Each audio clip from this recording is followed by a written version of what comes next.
അപ്പോൾ നമ്മൾ കേരളത്തിൽ നോക്കുകയാണെങ്കിൽ ഏറ്റവും കൂടുതൽ ആൾക്കാർ വാങ്ങുന്നതും വിൽക്കുന്നതും ശരിക്കും പറഞ്ഞ ലാൻഡാണ്, അല്ലേ?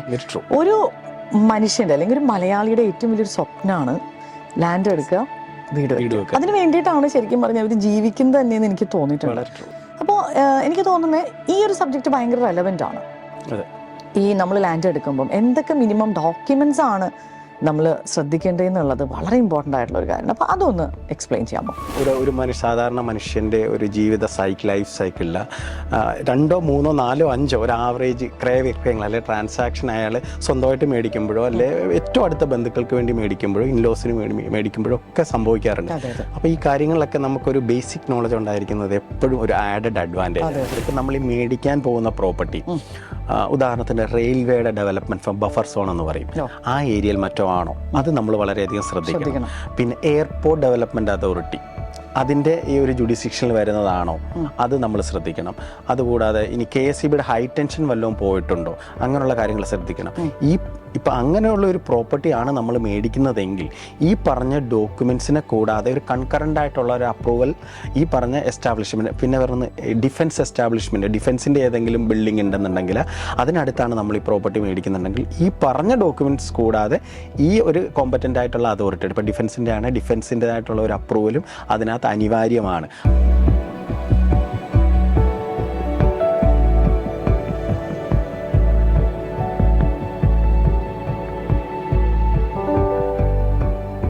ഹായ് ഓൾ, എല്ലാവർക്കും നമസ്കാരം. എൻ്റെ പുതിയ വ്ളോഗിലോട്ട് എല്ലാവർക്കും സ്വാഗതം. ഇന്നത്തെ ഒരു വ്ളോഗ് എന്ന് പറയുന്നത് ഒരു ഇൻഫർമേഷൻ വ്ളോഗാണ്. നമ്മുടെ ഈ ഒരു വ്ളോഗിങ് ജേർണിയിൽ ഒരു പുതിയ സെഗ്മെൻറ്റും കൂടെ സ്റ്റാർട്ട് ചെയ്യുകയാണ്.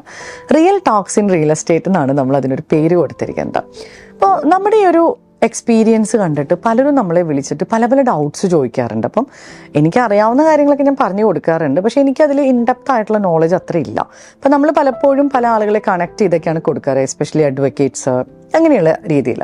അപ്പോൾ ഏറ്റവും കൂടുതൽ ആൾക്കാർ നമ്മളെ വിളിക്കുന്നതും ചോദിക്കുന്ന ഡൗട്ട്സ് എന്ന് പറയുന്നത് ഒരു ലാൻഡ് എടുക്കുമ്പോൾ ശ്രദ്ധിക്കേണ്ട കാര്യങ്ങളാണ്. അപ്പോൾ അതെനിക്ക് തോന്നി ഒരു ടോപ്പിക്കായിട്ട് അത് അറിയുന്ന ഒരാളെ കൊണ്ട് ആ ഒരു നോളജ് നിങ്ങൾക്ക് ഷെയർ ചെയ്യുവാണെങ്കിൽ സാധാരണക്കാർക്ക് ഒരുപാട് യൂസ്ഫുൾ ആയിരിക്കും തോന്നി ആ ഒരു ടോപ്പിക്ക്. അപ്പോൾ ആ ഒരു ടോപ്പിക്ക് വെച്ചാണ് നമ്മൾ ഇന്ന് ഈ ഒരു real talks in real estate എന്ന് പറയുന്ന ഈ ഒരു സെഗ്മെൻറ്റ് സ്റ്റാർട്ട് ചെയ്യുന്നത്. ഇന്ന് എൻ്റെ കൂടെ ഗസ്റ്റായിട്ട് വരുന്നത് ദീപ്രാജാണ്. അദ്ദേഹം മിഡാസ് ക്യാപിറ്റൽ എന്ന് പറഞ്ഞിട്ടുള്ള ഒരു സ്ഥാപനത്തിൻ്റെ ഫൗണ്ടറും മാനേജിങ് പാർട്ട്ണറുമാണ്. എൻ്റെ വളരെ അടുത്ത സുഹൃത്താണ്. നമ്മൾ ഒത്തിരി റിയൽ എസ്റ്റേറ്റ് വർക്ക്ഷോപ്സ് ഒക്കെ നടത്താറുണ്ട്. അപ്പോൾ നിങ്ങൾ ഇങ്ങനെ ഇടയ്ക്ക് വീഡിയോസൊക്കെ കാണാറുണ്ടോ? അപ്പോൾ അതിലൊക്കെ എപ്പോഴും ഗസ്റ്റായിട്ടും സ്പീക്കറായിട്ടൊക്കെ വരുന്നൊരു വ്യക്തിയാണ് ദീപു. എന്നെ വളരെയധികം സപ്പോർട്ട് ചെയ്യുന്നൊരു വ്യക്തിയാണ്. അപ്പം അദ്ദേഹത്തിന് ഈ ഒരു ഫീൽഡിൽ അല്ലെങ്കിൽ ഈ കാര്യങ്ങളെക്കുറിച്ച് ഒത്തിരി ഇൻഡെപ്ത് ആയിട്ടുള്ള നോളേജ് ഉണ്ട്. നമ്മൾ ഈ വർക്ക്ഷോപ്സ് നടത്തുമ്പോൾ തന്നെ അതിൽ വരുന്ന ആൾക്കാരൊക്കെ പറയാറുണ്ട് ദീപുവിന് ഇതിനെക്കുറിച്ച് നന്നായിട്ട് അറിയാം, ഇങ്ങനത്തെ ക്ലാസ്സസ് ഒക്കെ നടത്തണം എന്നുള്ളത്. അപ്പോൾ എനിക്ക് തോന്നി അദ്ദേഹത്തിനൊന്ന് യൂട്ടിലൈസ് ചെയ്യുകയാണെങ്കിൽ ഒരുപാട് ആൾക്കാർക്ക് ചിലപ്പോൾ അത് യൂസ്ഫുൾ ആയിരിക്കും ഇങ്ങനത്തെ ഒരു സെഷൻ എന്ന് എനിക്ക് തോന്നി. അപ്പോൾ അതുകൊണ്ടാണ് നമ്മൾ ഇന്നത്തെ ഈ ഒരു വ്ളോഗിൽ നമ്മളിങ്ങനെ ഒരു ഇൻഫർമേഷൻ സെഗ്മെൻറ്റ് നമ്മൾ തുടങ്ങാമെന്ന് വിചാരിച്ചത്. അപ്പോൾ ദീപുന്നും എൻ്റെ കൂടെ ഈ ഒരു സെഗ്മെൻറ്റിൽ ജോയിൻ ചെയ്യുന്നുണ്ട്. അപ്പോൾ എല്ലാവർക്കും യൂസ്ഫുൾ ആയിട്ടുള്ള ഒരു ടോപ്പിക്കാണ് നമ്മളിന്ന് എടുത്തിരിക്കുന്നത്. ഒരു ലാൻഡ് വാങ്ങിക്കുമ്പോൾ നിങ്ങൾ ശ്രദ്ധിക്കേണ്ട മേജർ ഡോക്യുമെൻറ്റ്സ് എന്താണെന്നുള്ളത് വളരെ ഡീറ്റെയിൽഡ് ആയിട്ട്, വളരെ ഇൻഡെപ്ത് ആയിട്ട് ദീപു ഈ കാര്യങ്ങൾ പറയുന്നുണ്ട്. ഇതൊരു വാസ്റ്റ് ആയിട്ടുള്ള സബ്ജക്റ്റാണ്. അപ്പോൾ മാക്സിമം നമ്മൾ ഷോർട്ടാക്കി പറയാനായിട്ട് നോക്കിയിട്ടുണ്ട്, പക്ഷെ മാക്സിമം നിങ്ങൾ സ്കിപ്പ് ചെയ്യാതെ കാണണം. അങ്ങനത്തെ ഒരുപാട് പേർക്ക് യൂസ്ഫുൾ ആയിട്ടുള്ള ഒരു സബ്ജക്റ്റ് ആയിരിക്കും. അപ്പോൾ നമുക്ക് നേരെ വ്ളോഗിലേക്ക് പോവാം. ഹായ് ദീപു. നമ്മൾ ഇന്നത്തെ ഒരു സെഗ്മെൻറ്റിൽ നമ്മളൊരു ലാൻഡ് വാങ്ങുമ്പോൾ ശ്രദ്ധിക്കേണ്ട ഡോക്യുമെൻറ്റ്സ് എന്തൊക്കെയാണ്, അല്ലെങ്കിൽ ശ്രദ്ധിക്കേണ്ട കാര്യങ്ങൾ എന്തൊക്കെയാണ്, ഇതാണല്ലോ നമ്മൾ മെയിനായിട്ട് പറയാൻ ഉദ്ദേശിക്കുന്നത്. അപ്പോൾ ദീപു ഞാനായിട്ട് എനിക്ക് തോന്നുന്നു ഒത്തിരി നാളായിട്ട് നമ്മൾ അസോസിയേറ്റ് ചെയ്ത് ബിസിനസ് ചെയ്യുന്നുണ്ട്. ഞാൻ നടത്തുന്ന പല റിയൽ എസ്റ്റേറ്റ് ക്ലാസ്സുകളിലും ദീപു സ്പീക്കറായിട്ട് വരാറുണ്ട്. അപ്പോൾ എനിക്ക് മനസ്സിലായൊരു കാര്യം എന്ന് പറഞ്ഞാൽ ദീപുവിന് ശരിക്കും പറഞ്ഞാൽ ആ ഒരു ഫീൽഡിൽ അല്ലെങ്കിൽ ആ ഒരു ഏരിയയിൽ ഭയങ്കര ഇൻഡെപ്ത് ആയിട്ടുള്ള നോളേജ് ഉണ്ട്. അപ്പോൾ അതെനിക്ക് തോന്നി നമ്മുടെ ഈ ഒരു വ്യൂവേഴ്സിനൊന്ന് യൂട്ടിലൈസ് ചെയ്താൽ കൊള്ളാം എന്നുള്ളത്. കാരണം പലരും നമ്മളെ വിളിച്ച് ചോദിക്കാറുണ്ട് ഈ ഒരു ലാൻഡ് എടുക്കുമ്പോൾ എന്തൊക്കെ ഡോക്യുമെൻറ്റ്സ് ശ്രദ്ധിക്കണം, അല്ലെങ്കിൽ വീട് വാങ്ങുമ്പോൾ എന്തൊക്കെ കാര്യങ്ങളാണ് ശ്രദ്ധിക്കേണ്ടത്. അപ്പം എൻ്റെ പരിമിതമായ അറിവ് വെച്ചിട്ടുള്ള കാര്യങ്ങളൊക്കെ ഞാൻ പറഞ്ഞു കൊടുക്കാറുണ്ട്. പക്ഷെ അതൊരു വലിയൊരു വാസ്റ്റ് ആയിട്ടുള്ളൊരു സബ്ജക്റ്റാണ്. അപ്പം അതുകൊണ്ടാണ് നമ്മൾ ഇങ്ങനെ ഒരു real talks in real estate എന്ന് പറഞ്ഞിട്ടുള്ള ഈ ഒരു സെഗ്മെൻറ്റ് തന്നെ ശരിക്കും ദീപുവിനെ കണ്ടുകൊണ്ടാണ് ഞാൻ ഈ ഒരു സെഗ്മെൻറ്റ് തന്നെ സ്റ്റാർട്ട് ചെയ്തത്. ഓക്കെ, അപ്പോൾ നമ്മുടെ ഒരു വ്യൂവേഴ്സിന് വേണ്ടിയിട്ട് ഇനീഷ്യലി എന്താണ് ദീപുവിൻ്റെ ഈ ഫീൽഡിലുള്ള ഒരു എക്സ്പീരിയൻസ്, അത് പറഞ്ഞിട്ട് നമുക്ക് നമ്മുടെ ഒരു ടോപ്പിക്കിലേക്ക് പോവാം. Okay, first of all thank you very much Nimi. നമ്മൾ ഫ്രണ്ട്സാണ്, നമ്മൾ ഒരുമിച്ച് അസോസിയേറ്റ് ചെയ്തിട്ട് ഒരുപാട് കാര്യങ്ങൾ ചെയ്യുന്നുണ്ട്, ഒരുപാട് കാര്യങ്ങൾ നമ്മൾ പ്ലാൻ ചെയ്യുന്നൊക്കെ ഉണ്ട്. പക്ഷേ ഈ നോളജ് ഇമ്പാർട്ടിങ് എന്ന് വെച്ച് കഴിഞ്ഞാൽ വളരെ ഒരു നീഷ് സെഗ്മെൻ്റ് ആണ്. ഒരാൾക്ക് എന്തെങ്കിലും പ്രോപ്പർട്ടിയെക്കുറിച്ച് എന്തെങ്കിലും അതിൻ്റെ ക്രയവിക്രയം ട്രാൻസാക്ഷനെ കുറിച്ച് ഒരു സംശയം ഉണ്ടെങ്കിൽ ഇന്ന് തുറന്ന് ചോദിക്കാൻ പറ്റുന്ന ഒരു പ്ലാറ്റ്ഫോം ഇല്ല, അധികമില്ല. അല്ലെങ്കിൽ നമ്മളൊരു പ്രൊഫഷണൽ സർവീസിനെ അത് അവൈൽ ചെയ്യേണ്ടതായിട്ടൊരു സാഹചര്യമാണ് ഉള്ളത്. പക്ഷെ നമ്മൾ പ്രൊഫഷണൽ റിയൽറ്റേഴ്സ് ആയിരിക്കുന്നവരെല്ലാം സാധാരണക്കാരും എല്ലാം ഒരു ബേസിക് നോളജ്, കാര്യം സാധാരണ മനുഷ്യൻ്റെ ഒരു ജീവിത ലൈഫ് സൈക്കിളിൽ 2, 3, 4, 5 ഒരു ആവറേജ് ക്രയവിക്രയങ്ങൾ അല്ലെ ട്രാൻസാക്ഷൻ അയാൾ സ്വന്തമായിട്ട് മേടിക്കുമ്പോഴോ അല്ലെ ഏറ്റവും അടുത്ത ബന്ധുക്കൾക്ക് വേണ്ടി മേടിക്കുമ്പോഴോ ഇൻലോസിന് മേടിക്കുമ്പോഴോ ഒക്കെ സംഭവിക്കാറുണ്ട്. അപ്പോൾ ഈ കാര്യങ്ങളിലൊക്കെ നമുക്കൊരു ബേസിക് നോളജ് ഉണ്ടായിരിക്കുന്നത് എപ്പോഴും ഒരു ആഡഡ് അഡ്വാൻറ്റേജ് ആണ്. ഒബ്വിയസ്ലി അതൊരു ലീഗൽ കോമ്പറ്റൻ്റ് ആയിട്ടുള്ള ഒരു അഡ്വക്കേറ്റിൻ്റെ ജോബൊന്നും റീപ്ലേസ് ചെയ്യുന്നില്ല. നിങ്ങൾ ഡെഫിനറ്റ്ലി ഒരു ട്രാൻസാക്ഷൻ വേണ്ടി ഇവൻച്വലി അവിടെ പോവുക തന്നെ വേണം. പക്ഷേ ഇതിൻ്റെ ബേസിക് നോളജ് അറിഞ്ഞിരിക്കുക എന്നുള്ളത് നമുക്ക് ഒരുപാട് കുഴികളിൽ പോയി നമ്മൾ ചാടാതിരിക്കാൻ വളരെയധികം നമ്മളെ സഹായിക്കും. നിമി എന്നെക്കുറിച്ച് ചോദിച്ചു എന്താണ് ദീപുവിൻ്റെ പ്രൊഫൈൽ എന്ന്. ഞാൻ ഒരു 20 വർഷത്തോളം റിയൽ എസ്റ്റേറ്റ് മേഖലയിൽ വർക്ക് ചെയ്ത് പരിചയമുള്ള ഒരാളാണ്. ഞാൻ കോർപ്പറേറ്റ് റിയൽ എസ്റ്റേറ്റിലായിരുന്നു കൂടുതലും ചെയ്തിരുന്നത്. I was a property valuer in Delhi, മുംബൈയിൽ വർക്ക് ചെയ്തിട്ടുണ്ട്. പിന്നെ കേരളത്തിൽ 2017 മുതൽ കേരള മാർക്കറ്റിൽ വളരെ ആക്റ്റീവാണ് ഞാൻ. പിന്നെ ബിൽഡേഴ്സിൻ്റെ സെഗ്മെൻറ്റിലും സെയിൽസിനകത്തും ഉണ്ടായിട്ടുണ്ട്. പിന്നെ ഇൻ്റർനാഷണൽ റിയൽ എസ്റ്റേറ്റ് ഏജൻസികളായിട്ടുള്ള കമ്പനികളിൽ അവരുടെ വാല്യുവേഷൻ മാർക്കറ്റ് അനാലിസിസ് റിസർച്ച് എന്ന ഒരു വിങ്ങിലും കുറേയധികം എനിക്ക് എക്സ്പീരിയൻസ് ഉണ്ട്. അപ്പം എപ്പോഴും മാർക്കറ്റിൽ നടക്കുന്ന ട്രെൻഡുകളെക്കുറിച്ച് പഠിക്കാനും മനസ്സിലാക്കാനും എനിക്കൊരു പ്രത്യേക താല്പര്യമുണ്ട്. ഡെഫിനറ്റ്ലി അതൊരു ക്ലൈൻറ്റ് ഒരു വാല്യൂ ബേസ്ഡ് നമ്മളൊരു കൺസൾട്ടിംഗ് എന്ന് പറയുമ്പോൾ വെറുതെ ഒരു പ്രൊഡക്റ്റ് വിൽക്കുക എന്നതിലുപരി ഒരു ഇൻഫോംഡ് ഡിസിഷൻ അവരെ എടുക്കാൻ ഹെൽപ്പ് ചെയ്യുന്ന രീതിയിൽ ഒരു മാർക്കറ്റിൻ്റെ ഒരു ട്രെൻഡും ഡൈനാമിക്സും ഒക്കെ പറഞ്ഞ് മനസ്സിലാക്കി കൊടുക്കാൻ ഈ ഒരു ബാക്ക്ഗ്രൗണ്ട് തന്നെ വളരെയധികം ഹെൽപ്പ് ചെയ്യുന്നുണ്ട്. പിന്നെയുണ്ടല്ലോ ദീപു, ഇപ്പം ദീപു പറഞ്ഞോളൂ ഇത്രയും വർഷത്തെ ഒരു എക്സ്പീരിയൻസ്, ശരിക്കും പറഞ്ഞാൽ ആ ഒരു എക്സ്പീരിയൻസ് എനിക്ക് അറിയാവുന്നതുകൊണ്ടാണ് നമ്മളിങ്ങനെ ഒരു സെഗ്മെൻറ്റ് തന്നെ സ്റ്റാർട്ട് ചെയ്യാൻ നമ്മൾ പ്ലാൻ ചെയ്തത്. കാരണം ഞാനിങ്ങനെ പല സമയത്തും ദീപുവിൻ്റെ ക്ലാസ്സസിലൊക്കെ നമ്മൾ ഇരിക്കുമ്പോൾ എനിക്കറിയാം ദീപു ആ ഒരു സബ്ജക്റ്റിനെ കുറിച്ച് ഭയങ്കര ഇൻഡെപ്തായിട്ട് പഠിക്കുന്ന ഒരാളാണ്. ഞാൻ ആക്ച്വലി അങ്ങനെ അത്ര ഇൻഡെപ്തായിട്ട് പോകുന്ന ഒരാളല്ല. അപ്പോൾ എനിക്ക് തോന്നിയത് നല്ല യൂസ്ഫുൾ ആയിരിക്കും. കാരണം നമ്മളിതിന് മുൻപും വളരെ കുറച്ച് ഇങ്ങനത്തെ ഇൻഫർമേഷൻ ബ്ലോഗ്സ് ഇട്ടിട്ടുള്ളൂ. പക്ഷേ ആ ബ്ലോഗ്സിനൊക്കെ ഇപ്പോഴും നമുക്ക് ആൾക്കാർ വിളിക്കാറുണ്ട്, ഇൻട്രസ്റ്റ് കാണിക്കാറുണ്ട്, അതെങ്ങനെയാണ് മാഡം. പിന്നെ നമ്മളിങ്ങനെ ബ്ലോഗ്സ് ചെയ്യുന്നതുകൊണ്ട് പലരും നമ്മളെയും വിളിച്ച് ചോദിക്കാറുണ്ട്. അപ്പോൾ ഞാൻ എപ്പോഴും മനസ്സിലാക്കിയിട്ടുള്ളത് ഞാൻ ഈ ഒരു ലാൻഡിൻ്റെ ഒരു സബ്ജക്റ്റ് തന്നെ എടുക്കാൻ കാരണം ഇപ്പം നമ്മൾ കേരളത്തിൽ നോക്കുകയാണെങ്കിൽ ഏറ്റവും കൂടുതൽ ആൾക്കാർ വാങ്ങുന്നതും വിൽക്കുന്നതും ശരിക്കും പറഞ്ഞാൽ ലാൻഡാണ്, അല്ലേ? ഒരു മനുഷ്യൻ്റെ അല്ലെങ്കിൽ ഒരു മലയാളിയുടെ ഏറ്റവും വലിയൊരു സ്വപ്നമാണ് ലാൻഡ് എടുക്കുക, വീട് വെക്കുക. അതിന് വേണ്ടിയിട്ടാണ് ശരിക്കും പറഞ്ഞാൽ അവർ ജീവിക്കുന്നത് തന്നെയെന്ന് എനിക്ക് തോന്നിയിട്ടുണ്ട്. അപ്പോൾ പലപ്പോഴും ആൾക്കാർ വിളിക്കുമ്പോൾ പല അഡ്വൈസായിട്ട് വിളിക്കുമ്പം എൻ്റെ അടുത്ത് ചോദിക്കുന്ന ഒരു ക്വസ്റ്റ്യൻ എന്ന് പറഞ്ഞാൽ ഇതിൽ പലരും ഇങ്ങനെ പെട്ടുപോയിട്ടൊക്കെ ആയിരിക്കും നമ്മളെ വിളിക്കുന്നത്. അപ്പോൾ നമുക്കതിൻ്റെ നിയമോപദേശമൊന്നും പറഞ്ഞു കൊടുക്കാനുള്ള അറിവില്ല. ബിക്കോസ് നമ്മൾ അഡ്വക്കേറ്റ്സോ അല്ലെങ്കിൽ നിയമം അറിയുന്ന ആൾക്കാരോ അല്ല. അപ്പോൾ നമ്മൾ അറിയുന്ന കാര്യങ്ങൾ പറഞ്ഞു കൊടുക്കും, ബാക്കിയുള്ളത് നമ്മൾ കണക്ട് ചെയ്ത് കൊടുക്കുകയാണ് ചെയ്യാറ്. അപ്പോൾ എനിക്ക് തോന്നുന്നത് ഈ ഒരു സബ്ജക്റ്റ് ഭയങ്കര റെലവൻ്റ് ആണ്. ഈ നമ്മൾ ലാൻഡ് എടുക്കുമ്പം എന്തൊക്കെ മിനിമം ഡോക്യുമെൻറ്റ്സ് ആണ് നമ്മൾ ശ്രദ്ധിക്കേണ്ടതെന്നുള്ളത് വളരെ ഇമ്പോർട്ടൻ്റ് ആയിട്ടുള്ള ഒരു കാര്യമാണ്. അപ്പോൾ അതൊന്ന് എക്സ്പ്ലെയിൻ ചെയ്യാമോ? തീർച്ചയായിട്ടും. എനിക്കറിയാവുന്ന നോളജൊക്കെ വെച്ച് കാര്യങ്ങൾ ഞാൻ വളരെ സരളമായിട്ട് പറയാൻ ഞാൻ ശ്രമിക്കാം. കാര്യം ഇതൊരു സബ്ജക്റ്റാണ്, ടെക്നിക്കൽ സബ്ജക്റ്റാണ്, ഒരു എക്സ്പേർട്ട് സബ്ജക്റ്റുമാണ്. അപ്പോൾ നമ്മൾ ലാൻഡ് ആയാലും ബിൽഡിംഗ് ആയാലും ബേസിക് ആയിട്ടുള്ള ഡോക്യുമെൻറ്റ്സിൻ്റെ നേച്ചറൊക്കെ സെയിം തന്നെയാണ്. ഓക്കെ, ലാൻഡ് എന്ന് പറയുമ്പോൾ ആ ബിൽഡിംഗ് പാർട്ട് വരുന്നില്ല എന്നുള്ളേ ഉള്ളൂ. പക്ഷേ ഇന്നത്തെ നമ്മുടെ സബ്ജക്റ്റ് ലാൻഡ് ആയതുകൊണ്ട് ഞാൻ അതിലേക്ക് പരിമിതപ്പെടുത്താം. അപ്പോൾ ഒരു ലാൻഡ് നമ്മൾ മേടിക്കുമ്പോൾ അതിൻ്റെ ഏറ്റവും ഇമ്പോർട്ടൻ്റ് ആയിട്ടുള്ള ഒരു ഡോക്യുമെൻ്റ് എന്ന് പറയുന്നത് അതിൻ്റെ ടൈറ്റിൽ ഡീഡാണ്. ടൈറ്റിൽ ഡീഡ് നമ്മൾ പറയുമ്പോൾ നമ്മൾ മലയാളത്തിൽ അതിനെ ആധാരം എന്ന് നമ്മൾ പറയും. ഓക്കെ, ഈ ടൈറ്റിൽ ഡീഡ് ഒരു പ്രോപ്പർട്ടിയെ സംബന്ധിച്ച് എന്താണ്? ഒരു ടൈറ്റിൽ ഡീഡ് എന്ന് പറയുമ്പോൾ ഒരു പ്രോപ്പർട്ടിയുടെ ഉടമസ്ഥാവകാശം ഒരു വ്യക്തിക്ക് തെളിയിക്കാനുള്ള ഏറ്റവും ആധികാരികമായിട്ടുള്ള ഒരു രേഖയാണ് ഒരു ടൈറ്റിൽ ഡീഡ് അല്ലെങ്കിൽ ആധാരം എന്ന് പറയുന്നത്. ഒരു ടൈറ്റിൽ ഡീഡിനകത്ത് കവർ ചെയ്യുന്ന പോർഷൻ എന്ന് വെച്ച് കഴിഞ്ഞാൽ ആ വ്യക്തിയെക്കുറിച്ചുള്ള വിവരങ്ങൾ, ആ വ്യക്തിയുടെ പേര്, അഡ്രസ്സ്, കാര്യങ്ങൾ ഒക്കെ, അദ്ദേഹത്തിൻ്റെ പ്രൂഫ് ഓഫ് ID-യുടെ ഡീറ്റെയിൽസും ഒക്കെ അതിനകത്ത് ഉണ്ടാവും. അപ്പോൾ നമ്മൾ കറക്റ്റ് വ്യക്തിയിൽ നിന്ന് തന്നെയാണ് ആ പ്രോപ്പർട്ടി മേടിക്കുന്നത്, അല്ലെങ്കിൽ നമ്മൾ ആ പ്രോപ്പർട്ടിക്ക് വേണ്ടി സംസാരിക്കുന്ന ആൾ കറക്റ്റ് ആണ് എന്നുള്ളത് തന്നെ ആദ്യം നമ്മൾ അതിൽ നിന്ന് മനസ്സിലാക്കാൻ പറ്റും. കാര്യം അതിനകത്ത് വാങ്ങിയ ആൾ എന്നുള്ള പോർഷനിലായിരിക്കും നമ്മുടെ ഇപ്പോഴത്തെ സെല്ലർ ഉണ്ടാവുക. ഓക്കെ, അപ്പോൾ അദ്ദേഹത്തിൻ്റെ വ്യക്തിപരമായിട്ടുള്ള വിവരങ്ങൾ അതിനകത്തുണ്ടാവും. ഈ പ്രോപ്പർട്ടിയെ സംബന്ധിച്ചിട്ടുള്ള വിവരങ്ങളുണ്ട്. നെക്സ്റ്റ് എന്ന് വെച്ചാൽ നമുക്ക് പറയാൻ ഉദ്ദേശിക്കുന്നത് ഈ ലാൻഡിൻ്റെ എക്സ്റ്റെൻറ്റ്. ഓക്കെ, ലാൻഡിൻ്റെ എക്സ്റ്റെൻറ്റ് എന്ന് പറയുമ്പോൾ അത് എത്ര വിസ്തീർണ്ണമുണ്ട്, എത്ര സെൻസിലാണ് ആ ലാൻഡിൽ എന്നുള്ളത് നമ്മളോട് പറഞ്ഞിട്ടായിരിക്കുമല്ലോ ഒരാൾ ഒരു പ്രോപ്പർട്ടി വാങ്ങാൻ പോകുന്നത്. അപ്പോൾ ഈ അതിനകത്ത് അത് മെൻഷൻ ചെയ്തിട്ടുണ്ടായിരിക്കും അത് എത്ര ആർസിലായിരിക്കും എന്നുള്ളത്. അത് സെൻറ്റിലല്ല, എപ്പോഴും ആധാരത്തിൽ ആർസ് എന്നാണ്. അതിനെ നമ്മൾ 2.47 ഇൻറ്റു മൾട്ടിപ്ലൈ ചെയ്യുമ്പോഴാണ് സെൻസ് കിട്ടുക. അപ്പം ബേസിക്കലി നമ്മളതൊന്ന് കാൽക്കുലേറ്റ് ചെയ്തോളൂ. നമ്മളോട് 15 സെൻറ്റ് പറഞ്ഞു, അപ്പോൾ അത് എത്ര ആർസ് അത് കൺവേർട്ട് ചെയ്ത് 15 സെൻറ്റ് തന്നെ ആണോ എന്നുള്ള കാര്യം നമ്മൾ ഉറപ്പ് വരുത്താം. പിന്നെ ശ്രദ്ധിക്കേണ്ട ഒരു കാര്യം, എപ്പോഴും പ്രോപ്പർട്ടിയുടെ ആധാരം ഒറിജിനൽ തന്നെ കാണാൻ ശ്രമിക്കുക. ഇപ്പം നമ്മളൊരു പ്രോപ്പർട്ടി മേടിക്കാൻ പോകുമ്പോൾ സെല്ലറിൻ്റെ അടുക്ക് ചോദിക്കുക, ഒറിജിനൽ ആധാരം എനിക്കൊന്ന് കാണാൻ സാധിക്കുമോ എന്നുള്ളത്. അത് വളരെ ഇമ്പോർട്ടൻ്റ് ആണ്. ചില കേസുകളിൽ ഇത് ഹോം ലോൺ എടുത്തിട്ടുണ്ട്, മോർട്ട്ഗേജിലേക്ക് ചെയ്തിട്ടുള്ള പ്രോപ്പർട്ടി ആണെന്നുണ്ടെങ്കിൽ സ്വാഭാവികമായി അദ്ദേഹത്തിൻ്റെ കയ്യിൽ ഈ ഒറിജിനൽ ഉണ്ടാവില്ല. പക്ഷേ ബാങ്കിൽ നിന്നും സർട്ടിഫൈ ചെയ്ത ഒരു കോപ്പി ഈ ബോറോവറിന് കൊടുക്കാറുണ്ട് എല്ലാ ബാങ്കും. അപ്പോൾ ഒന്നുകിൽ ഒറിജിനൽ അല്ലെങ്കിൽ ബാങ്ക് സർട്ടിഫൈഡ് കോപ്പി തന്നെ കാണാൻ ശ്രമിക്കുക, ഫോട്ടോ കോപ്പി അല്ല.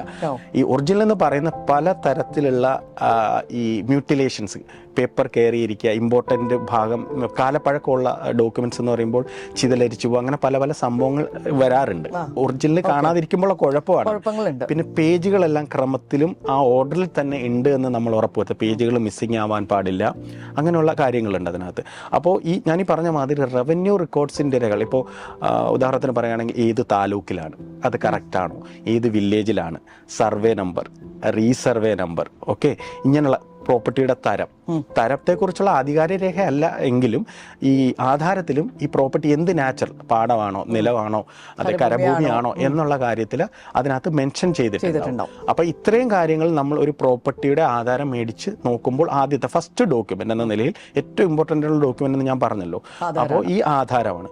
ഈ ആധാരം നോക്കി നമുക്ക് തൃപ്തികരമാണ്, നമ്മൾ കറക്റ്റ് ആളുമായിട്ടാണ് ഇതിനു വേണ്ടി നമ്മൾ ഇടപെട്ടിട്ടുള്ളത് എന്ന് മനസ്സിലാക്കി കഴിഞ്ഞാൽ അതിൻ്റെ മുന്നാധാരത്തെക്കുറിച്ച് നമുക്ക് ചോദിക്കാം. ആധാരം മുന്നാധാരം എപ്പോഴും ഒരു സീക്വൻസ് ആണ്. അപ്പോൾ ഇദ്ദേഹത്തിന് ഈ അവകാശം സിദ്ധിച്ച് കിട്ടിയത് അല്ലെങ്കിൽ ഇദ്ദേഹം മേടിച്ച ആളും ഇദ്ദേഹമായിട്ടുള്ള ആധാരമായിരിക്കും ഇതിൻ്റെ ഇമ്മീഡിയറ്റ് മുന്നാധാരം. മുന്നാധാരം എന്ന് പറഞ്ഞാൽ ഇംഗ്ലീഷിൽ പ്രയർ ഡീഡ് അല്ലെങ്കിൽ പേരന്റ് ഡീഡ് എന്നൊക്കെ പറയും. ഇതിനകത്ത് അടിയാധാരം എന്ന് മലയാളത്തിൽ പറയാറുണ്ട്. അപ്പോൾ ഇതിൻ്റെ കുറഞ്ഞ ഒരു 2 or 3 മുന്നാധാരങ്ങൾ ഇതിനകത്ത് ഉണ്ടെന്നുണ്ടെങ്കിൽ ഏറ്റവും നല്ലത്.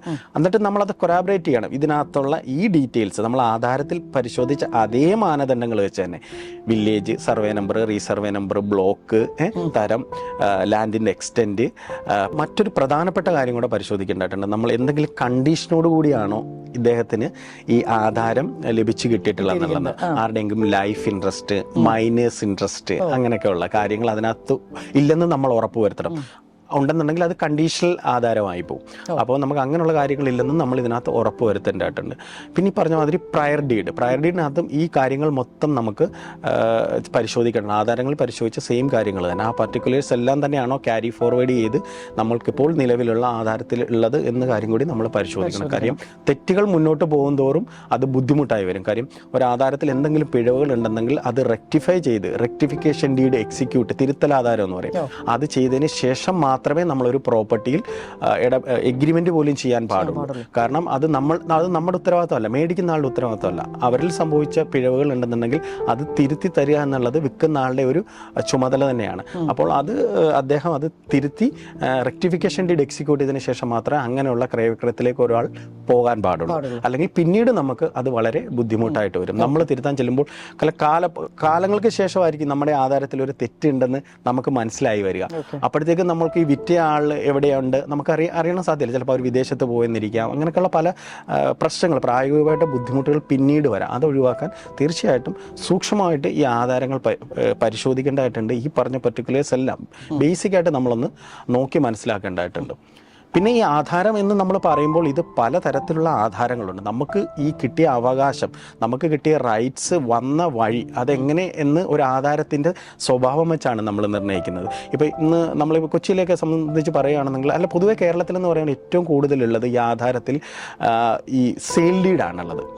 തീരാധാരം എന്ന് പറയുന്നു. അതിനകത്ത് മറ്റ് ഇംപ്ലിക്കേഷൻസോ കാര്യങ്ങളോ ഒന്നുമില്ല. ഒരു ബയർ ഒരു സെല്ലറിൽ നിന്ന് പറയപ്പെടുന്ന കൺസിഡറേഷൻ കൊടുത്ത് മേടിച്ച് ആധാരം സ്വന്തം പേരിൽ എഴുതി മേടിക്കുന്നു, പറയുന്ന കൺസിഡറേഷൻ കൊടുക്കുന്നു. അവിടെ അതിൻ്റെ ടെക്നിക്കാലിറ്റീസ് തീർന്നു. പക്ഷെ അതാണ് കൂടുതൽ അവസരങ്ങളിലും ഒരു ബയറിനെ സംബന്ധിച്ച് കിട്ടുക എന്ന് പറഞ്ഞാൽ ഈ സെയിൽ ഡീഡ് തന്നെയായിരിക്കും. ഇപ്പം നിമ്മി എന്തെങ്കിലും ഒരു പ്രോപ്പർട്ടി മേടിച്ച സ്വാഭാവികമായിട്ട് അതിനകത്ത് വരാൻ സാധ്യതയുള്ളത് ഒരു സെയിൽ ഡീഡ് തന്നെയായിരിക്കും. പക്ഷേ അത് കൂടാതെ ഏകദേശം 15 അധികം ആധാരങ്ങൾ ഉണ്ട് സ്വഭാവം അനുസരിച്ച്. ആ പ്രോപ്പർട്ടി ഉള്ള ആളിന് എങ്ങനെ അത് കിട്ടിയെന്നതിന്റെ ബേസിലെ പലതരത്തിലുള്ള ആധാരങ്ങളായിരിക്കും അദ്ദേഹത്തിന്റെ ഓണർഷിപ്പ് തെളിയിക്കാൻ വേണ്ടി ഉണ്ടാവുക. അപ്പോൾ ഉദാഹരണത്തിന് പാർട്ടീഷൻ ഡീഡ്, പാകാധാരം എന്ന് പറയും, ചില പാർട്ടീഷൻ ചെയ്തപ്പോൾ അദ്ദേഹത്തിന് കിട്ടിയതായിരിക്കും. പിന്നെ ഇഷ്ടദാനം, സെറ്റിൽമെന്റ് ഡീഡ് എന്ന് പറയുന്ന സംഭവം, അതെന്ന് വെച്ച് കഴിഞ്ഞാൽ ചിലപ്പോൾ ഒരു അമ്മ ഒരു മകന് വേണ്ടി എഴുതി കൊടുത്തതായിരിക്കും സെറ്റിൽമെന്റ് ഡീഡ്. അതൊരു കണ്ടീഷനോട് കൂടിയാണ് വരുന്നത്. പിന്നെ തൻ്റെ ഉള്ളിടത്തോളം കാലം നിന്നെ സംരക്ഷിക്കാം, സ്നേഹവാത്സല്യത്തോടെ എഴുതി കൊടുക്കുന്നതാണ് കറക്റ്റ് അത് പറയപ്പെടുന്നത്. അത് റിവോക്ക് ചെയ്യാൻ ഇഷ്ടദാനം. അപ്പോൾ അങ്ങനെ ഈ പറഞ്ഞ മാതിരി കുറേ അധികം ഗിഫ്റ്റ് ഡീഡ് എന്ന് പറയും, ഗിഫ്റ്റ് ദാനാധാരം. ഒരാൾക്ക് മകൾക്കോ മകനോ അല്ല പുറത്തുള്ള ഫാമിലിക്ക് പുറത്ത് വേണമെങ്കിലും കൊടുക്കാവുന്നതേ ഉള്ളൂ. ഗിഫ്റ്റ് ഡീഡ് ഉണ്ട്. അപ്പോൾ അങ്ങനെയുള്ള ഡീഡ്സ് ഉണ്ട്. പിന്നെ വില്ല് എഴുതി വെക്കുന്ന കാര്യത്തെക്കുറിച്ച് കേട്ടിട്ടുണ്ടാവില്ല നിമ്മി. അപ്പം വില്ല് എഴുതി എക്സിക്യൂട്ട് ചെയ്ത് വെക്കാം.